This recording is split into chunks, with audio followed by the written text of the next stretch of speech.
Armadas cierren filas en torno a este complejo caso. Todos los miembros del Consejo han aprobado las gestiones del Ejecutivo, que defiende la inmunidad del exdictador, aunque dejando claro que no justifica los crímenes que se le atribuyen. El Consejo también ha hecho un llamamiento a la unidad de los chilenos, pero en la calle la división continúa. En espera de la decisión de la Cámara de los Lores sobre la inmunidad de Pinochet, que no se conocerá antes de la próxima semana, se suceden las manifestaciones a favor y en contra de que el exdictador sea juzgado en el extranjero.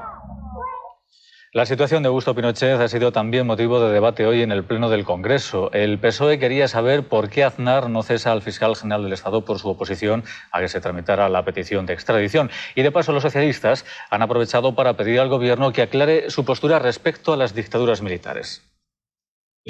Señorías, el Gobierno no cesará al fiscal general del Estado por el hecho de haber defendido una interpretación legítima de la legislación española, en concordancia con sus atribuciones constitucionales y legales.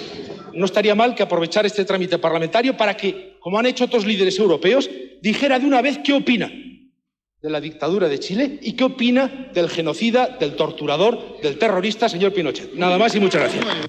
Naturalmente que nosotros compartimos la condena no de esta dictadura chilena que hubo, sino de todas las dictaduras, de todas. Las que pueda producir en cualquier país, de todas, señorías, absolutamente de todas. Y en este asunto, lo que se ha demostrado es que el Gobierno ha estado en su sitio, los tribunales han actuado libremente, la justicia ha actuado libremente y su señoría ha estado también en su sitio, es decir, metiendo la pata. Gracias, señor presidente. Muchas gracias, señor presidente. Más cosas derivadas de la política. El Gobierno descarta una amnistía o la excarcelación. Sino políticamente al dictador Pinochet. Para contestarle cogió los papeles y dijo que hay un informe del año 96 con el gobierno socialista en el que la Fiscalía se muestra contraria a la competencia de la Audiencia Nacional en el caso Pinochet. Exactamente lo mismo según determina este documento de la Fiscalía que su señoría debe conocer muy bien. Le quiero recordar que entonces, siendo ese antecedente, era fiscal jefe de la Audiencia Nacional el señor Aranda, fiscal general del Estado el señor Cardenal y ministro de Justicia un tal señor Belloc que usted debe recordar y reconocerse en el parecer. Belloc le dijo que no desde su escaño y acto seguido salió del hemiciclo. En rueda de prensa aseguró que en la memoria de la Fiscalía está recogido el informe del Ministerio Público en el que, según él, queda claro que durante la etapa socialista nunca se impidió investigar los genocidios argentinos y chilenos. Ha mentido doblemente en cualquiera de las circunstancias. Las únicas órdenes de tratar de bloquear los procesos respecto a la dictadura chilena y argentina han sido adoptados bajo el mandato del señor Cardenal.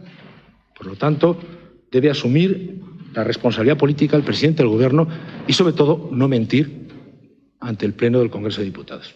Una guerra de papeles. A Aznar le faltaban los de Belloc y a Belloc le faltaba este documento de la Fiscalía General del Estado firmado por el exfiscal Carlos Granados, en el que asegura que la Audiencia Nacional no tiene competencia para investigar los crímenes cometidos por la dictadura argentina. Pues entre tanto en Londres sigue viendo el Supremo británico si mantiene o no la inmunidad de Pinochet. Hoy además ha recibido el gobierno en Londres la petición española de extradición. Por lo que pueda pasar, el gobierno chileno está formando una especie de comisión de alto rango para que viaje a la capital británica a pedir que les devuelvan al general si es que finalmente la justicia decide que no tiene inmunidad.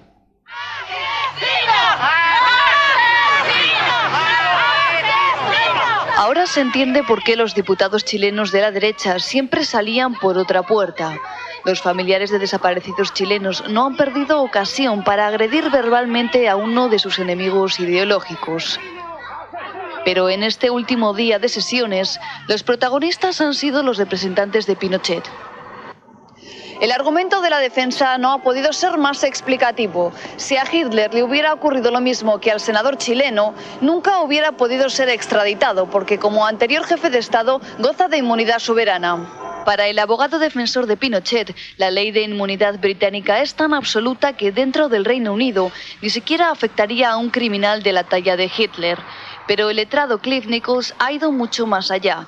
Según él, que los lores levanten la inmunidad a Pinochet significaría, por ejemplo, que cuando el expresidente estadounidense George Bush pise suelo británico, podría ser detenido por ordenar el bombardeo a Irak. O lo mismo con el expresidente Ronald Reagan, por su relación con la contra nicaragüense.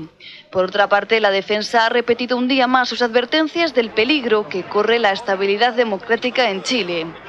Mañana se cierra en principio la última de las vistas orales y puede que los lores digan cuándo piensan hacer pública su decisión. Hasta entonces se mantendrá parada la demanda de extradición que desde hoy ya guardan a buen recaudo en el Ministerio del Interior británico. En Chile, por quinta vez en 10 años de democracia, un presidente ha reunido al Consejo de Seguridad Nacional, el órgano deliberante formado por las más altas autoridades del Estado y del Ejército. Frey les ha comunicado que se va en visita de Estado a Sudáfrica y a Malasia, donde no puede ser reemplazado por ninguna otra autoridad. La reunión del Consejo ha servido para mandar una señal de tranquilidad al país y también para mostrar el respaldo a las decisiones del gobierno en el asunto Pinochet. Fuera del Palacio de la Moneda, familiares de desaparecidos y detenidos durante el régimen de Pinochet han intentado acercarse para mostrar su rechazo a la actuación del gobierno y para exigir que se acepte su procesamiento por tribunales extranjeros. Que somos recibidas en otros países por el Parlamento Europeo, por otras autoridades de gobierno de países hermanos, y en Chile el presidente de la República jamás nos ha querido recibir. Por iniciativa de algunos diputados, una delegación de alto nivel viajará a Londres para pedir la libertad de Pinochet. El gobierno chileno considera que Pinochet no puede ser juzgado por tribunales extranjeros y teme que las manifestaciones contra el senador vitalicio desencadenen una respuesta más dura en la calle por parte de los simpatizantes del general. El presidente chileno Eduardo Frei se marcha del país dejando atrás un panorama tenso, pero confiado en que no ocurrirá nada durante los próximos días, aunque se conozca el veredicto de los lores. En Santiago de Chile, Javier Zabalza, Informativos Telecinco. Y ojo hoy a Irak, de nuevo se del general chileno serio para tomar una decisión y probablemente en una semana anunciará si mantiene o echa atrás la inmunidad que le dio la Corte de Londres. La impresión que hay allí es que la van a mantener. Mientras tanto, llega al Reino Unido una tercera petición de extradición, la de Francia. Se suma a las que ya hay de España y Suiza. Más desconcierto que otra cosa, los lores han dado por cerrado esta última vista oral. Los 5 magistrados se han despedido diciendo únicamente que harán pública su decisión cuando lo crean conveniente. Solo ha calmado un poco la incertidumbre lo que decía el fiscal Alan Jones a la salida, que el día del fallo podría comunicarse la próxima semana en una sesión de la Cámara de los Lores. En cualquier caso, lo que sí es seguro es que fiscales y abogados de Pinochet lo conocerán un día antes de que se haga público. Por lo demás, pocas novedades ha habido en esta última sesión. La defensa ha repetido que Pinochet tiene inmunidad soberana y que todos los actos cometidos son actos oficiales. La Fiscalía, por su parte, ha replicado que la tortura y el asesinato no son funciones de un jefe de Estado, aunque para algunos, como Lord Montgomery, la represión cometida en el pasado no debe enturbiar el futuro de Chile. Han habido actos en muchos países, lamentablemente, y entonces hay que pensar en el futuro de un nuevo régimen, pero no estamos hablando de eventos que ocurrieron hace 25 años. Otros, en cambio, opinan que en este proceso se ha mezclado la política con la justicia. Cualquiera que sea el fallo que de aquí salga, si es adverso a nosotros, quiere decir que primó más las presiones políticas que el derecho penal internacional. La decisión final ahora está en la votación que tienen que llevar a cabo los lores. Según el abogado defensor Clive Nichols, 2 son los lores que están a favor de mantener la inmunidad a Pinochet, pero aún habría que convencer al menos a uno más. Poco se puede hacer a partir de ahora. Todo está dicho y hecho, y ya no hay más remedio que esperar. Pues el caso Pinochet está provocando un duro enfrentamiento en la Fiscalía de la Audiencia Nacional, pero además la división se está extendiendo por la querella presentada contra Fidel Castro. El fiscal Balaguer quiere su archivo por falta de fundamentos. Dice que en Cuba no hubo genocidio, pero que sí lo hubo en Chile y Argentina. Con esta comparación, Balaguer le ha tocado la fibra sensible al fiscal jefe Eduardo Fungairiño, que mantiene la tesis contraria. Según ha podido saber Telecinco, Fungairiño ha impedido que se haga público el razonamiento hasta que la Fiscalía General del Estado dé su visto bueno. Pese a todas estas discrepancias, coinciden en algo: en que la denuncia contra Fidel Castro debe ser archivada porque carece de fundamentos. Lo mismo le va a pasar a la presentada contra el rey Hassan II de Marruecos, al que también se le acusa de genocidio, terrorismo y torturas. Curiosamente, todas estas denuncias de Argentina, Chile, Marruecos y Cuba se encuentran en el juzgado de Baltasar Garzón, convertido en una suerte de buzón de querellas por delitos de este tipo. Pero no pasen de aquí, hombre. El presidente de Fininvest y ex